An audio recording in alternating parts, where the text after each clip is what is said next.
Membedah kewalian Gus Miftah. Belakangan ini lagi ramai perbincangan, tidak hanya di media sosial, tetapi di beberapa tempat seperti warung-warung kopi yang mencoba membicarakan soal kewalian Gus Miftah. Ya. Paling tidak ada dua orang lah ya yang lagi ramai memberikan penilaian tentang apakah Gus Miftah ini seorang wali atau tidak. Pertama, dia adalah Sujiwo Tejo ya, seorang budayawan ya. Dia juga dalang ya. Dia mengatakan bahwa Gus Miftah ini adalah seorang wali. Ya. Padahal sebelumnya ketika Gus Miftah menyampaikan kata-kata kurang tepat ya kepada seorang penjual es teh, Sujiwo Tejo menjadi orang yang mengkritik. Tetapi ketika melihat Pak Sun Haji, si pedagang teh ini mendapat banyak simpati dari orang ya, bahkan tidak hanya itu, dia dapat uang, dapat kesempatan untuk umroh dan segala macam. Sujiwo Tejo menjadi berubah pikiran bahwa jangan-jangan Gus Miftah ini adalah seorang wali ya. Karena hal-hal yang dianggap remeh sebetulnya tetapi kemudian memberikan dampak yang di luar nalar kita. Walaupun peristiwa yang sama sebetulnya kita pernah melihat ya ketika Prita Mulyasari ya, pada waktu itu sudah lama sekali ya, ketika dia berkonflik dengan sebuah rumah sakit di Jakarta, ternyata banyak juga tuh orang yang memberikan sumbangan ke Prita Mulyasari ya. Dia dapat banyak uang juga. Tetapi kita tidak menilai bahwa rumah sakit yang kemudian berkonflik dengan Prita Mulyasari ini adalah rumah sakitnya wali gitu kan. Lalu kemudian yang kedua, Ustadz Dery Sulaiman, dia menilai dengan sangat sarkastis sebetulnya. Ya artinya bahwa Gus Miftah ini bukanlah seorang wali. Dia mengatakan mungkin wali murid, wali nikah, ini kan bukan waliullah. Dia menilai bahwa atau Dery Sulaiman berangkat dari sebuah argumen bahwa yang bisa melihat wali itu adalah seorang wali. La ya'riful wali illal wali. Ini suatu pernyataan yang umum dipakai di kalangan para spiritualis ya. Ya nggak ada yang tahu tuh siapa yang wali, apakah ini wali, apakah itu wali, apakah Gus Miftah wali atau bukan ya. Cuma memang di beberapa teks-teks suci, baik itu berupa hadis, itu mengatakan bahwa ada beberapa ciri-ciri, tetapi ciri-cirinya itu sangat umum sekali. Misalnya salah satunya kalau boleh saya sebut adalah seorang wali itu ya tidak peduli dengan cacian apapun ya.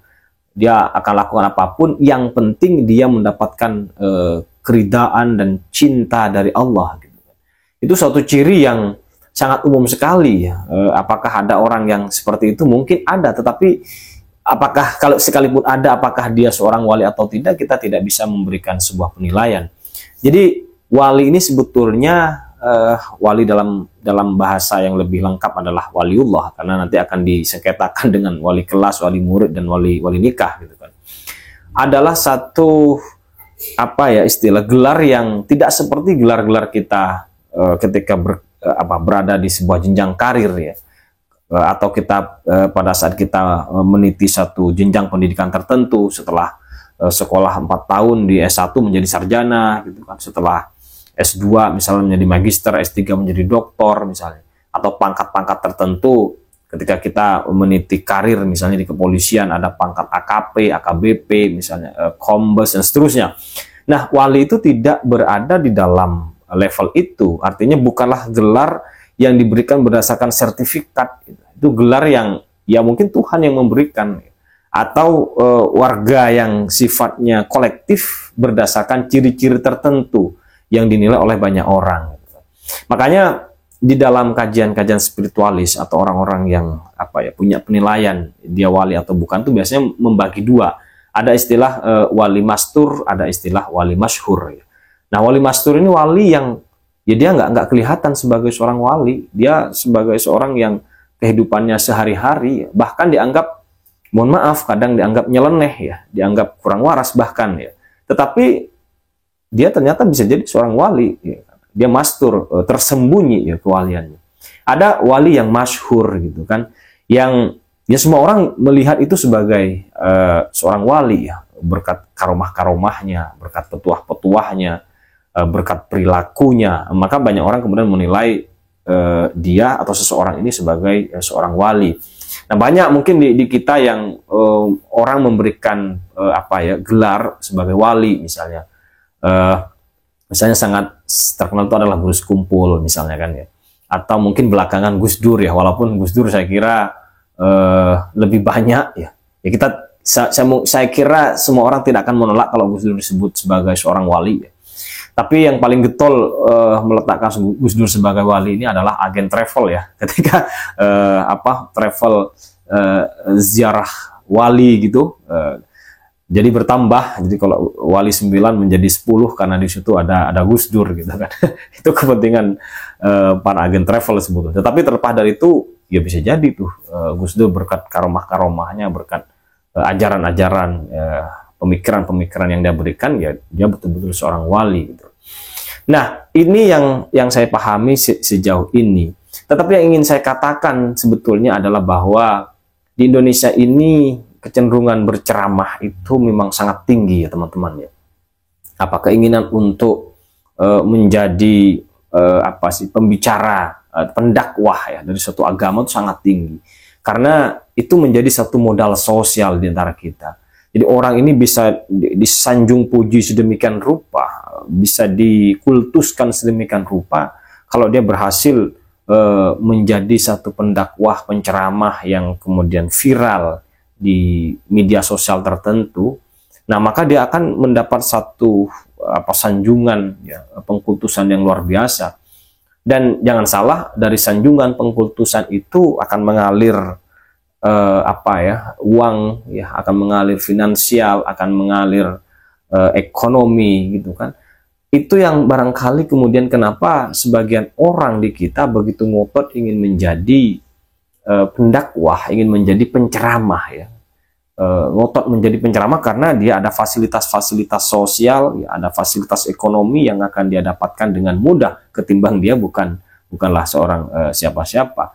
Tentu kalau itu motifnya dari seorang penceramah, ya jelas dia bukanlah seorang wali. Wali tidak akan pernah melihat itu, ya kan.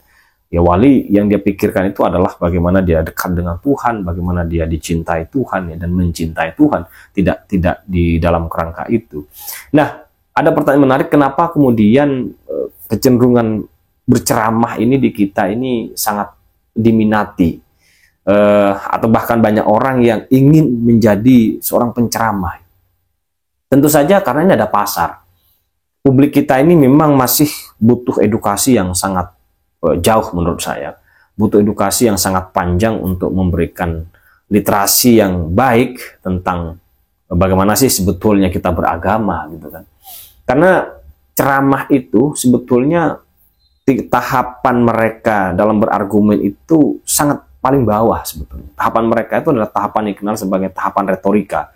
Kalau kita membaca misalnya kajian Ibn Rushd misalnya, ada 3 tahapan tuh orang dalam berargumennya. Ada tahapan retorika paling bawah, kemudian tahapan dialektika, kemudian yang ketiga itu tahapan demonstratif gitu.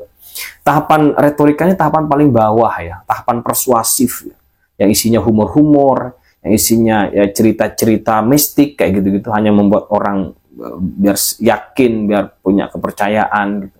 Padahal itu belum tentu benar juga ya, karena dia masih sebatas itu.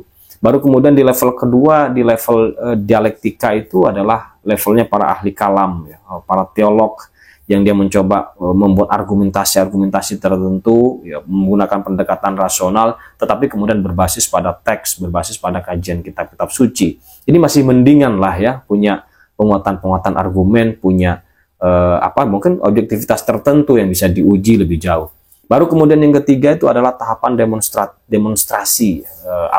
Dia salah satu cara berargumen dengan model apodeiktik yang kedekatan pada kebenarannya itu sangat tinggi sekali. Ya contoh sederhananya argumen apodeiktik itu misalnya begini, kalau lingkaran pasti bulat gitu ya.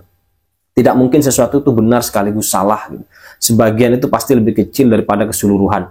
Ini argumen-argumen apodeiktik yang itu pasti disebutkan benar oleh siapapun gitu. Nah, argumen-argumen ini menurut yang banyak dipakai oleh para filosof, para filsuf gitu kan. Nah, berarti kalau kita masih berada atau punya kesukaan ya, pada cara berceramah model retorika, itu berarti kita berada pada level yang masih paling bawah tuh dalam perkembangan pemikiran kita. Perkembangan pemikiran masyarakat kita masih berada pada level itu. Ini satu hal yang sangat tragis sebetulnya ketika kita ingin membangun suatu bangsa yang cerdas secara pikiran ya, punya intelektualitas yang mapan, termasuk cara beragama, cara bermasyarakat, dan seterusnya. Ini mungkin satu hal yang perlu kita pikirkan bersama. Apakah kemudian berceramah itu tidak baik? Tidak, saya tidak mengatakan demikian. Walaupun sebetulnya ceramah itu sendiri awalnya adalah negatif. Ceramah itu orang yang cerewet, orang yang suka ngomel gitu. Tapi kemudian mengalami pergeseran makna sehingga dia menjadi sesuatu yang baik gitu kan. Menjadi penceramah lalu kemudian sesuatu yang dianggap baik karena dia dikaitkan dengan pendakwah. Saya pribadi tidak menolak pendakwah ya, adanya ceramah itu tidak menolak juga. Cuma mungkin perlu dikemas dengan lebih baik. Saya pernah punya satu penceramah yang sangat saya sukai, sering sekali saya dengarkan. Pada waktu itu masih modelnya adalah kaset ya, di radio. Dia adalah Kiai Haji Zainuddin MZ. Ceramah-ceramahnya sangat bagus. Ya memang retoris, tetapi sangat bagus, tidak mencederai. Dia punya argumen-argumen pernyataan-pernyataan nasionalis yang kuat. Dia mampu membawakan kisah-kisah kenabian, kisah-kisah para sahabat itu dengan sangat bagus. Sehingga kita bisa memetik nilai, bisa memetik kearifan dari kisah yang disampaikan dalam ceramah-ceramah Kiai Zainuddin MZ itu. Saya tidak tahu apa yang bisa kita petik dari pernyataan yang kurang baik ya, dari pernyataan GOBLOK itu kan ya, saya tidak tahu apakah ada nilai di situ. Nah ini yang ingin saya katakan. Jadi kembali ke pertanyaan awal tadi, kalau kita ingin membedah kewalian seseorang, tentu kita susah, tidak bisa, karena hanya sesama walilah yang bisa mengenal itu.